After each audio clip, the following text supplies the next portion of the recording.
আজকে সন্ধ্যাবেলা একটু চিকেন দিয়ে রোল বানাবো। তো প্রথমবারই বানাবো, আর ঘরে একদমই অল্প সামান্য পরিমাণে চিকেন ছিল।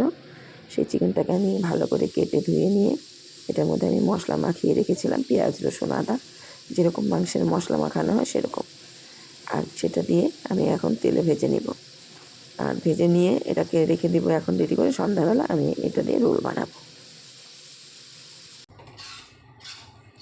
চিকেনটা আমার এখানে ভাজা হয়ে গেছে, এটাকে আমি এখন তুলে রেখে দিব। আর সাইডে আমি একটু গাজর আর পেঁয়াজ কেটে নিব, কারণ হচ্ছে আমার কাছে শসা নেই, তো শসা আনতে বলেছিলাম।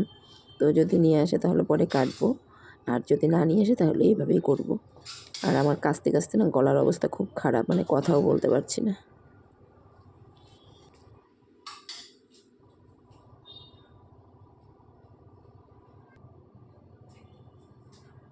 এটাতে একটু নুন মাখাবো, তাহলে এটা নরম হয়ে থাকবে, যেহেতু গাজরগুলো তো একটু শক্তই থাকে।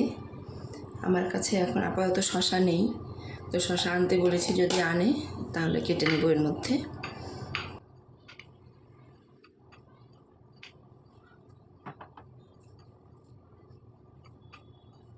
এখানে আমি তোমার কেটেছি গাজর, পেঁয়াজ আর কাঁচা লঙ্কা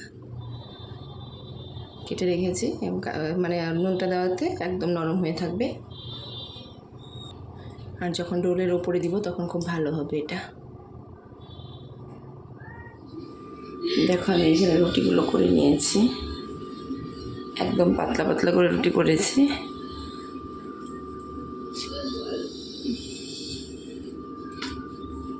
রুটিগুলো করার সময় আর ভিডিও করা হয়নি,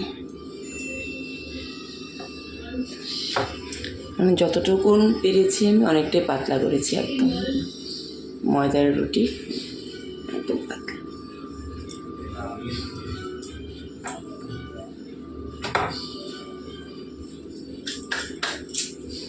চলো দেখি কীরকম হয়, বানিয়ে দেখি। আর ভেবেছিলাম যে শসা নিয়ে আসবো, কিন্তু শসা আর আনা হয়নি, তাহলে শসা ছাড়াই করবো।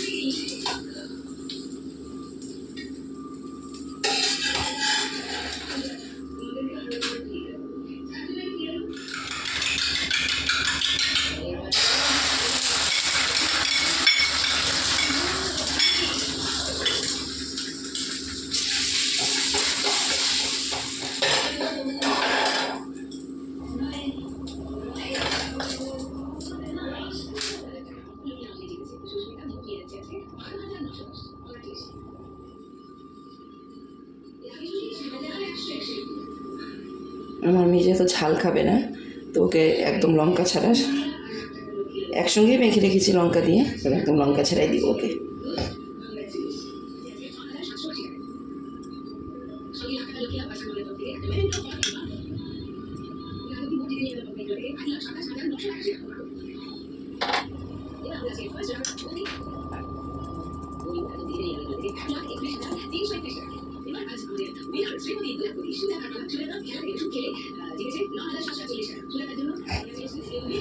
আর এর মধ্যে একটু দিয়ে দেবো ম্যাগি মশলা।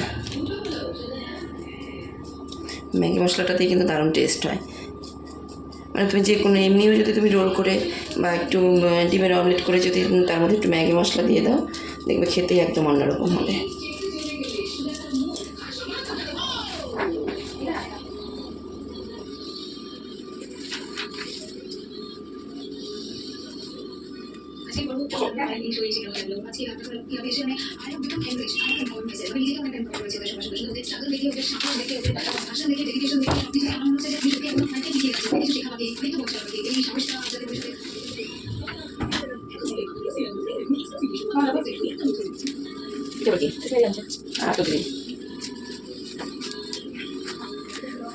এই দেখো আমার রোল, কারণ দোকানের মতো তো আমি রোল করতে পারবো না, তো যেরকমই করেছি।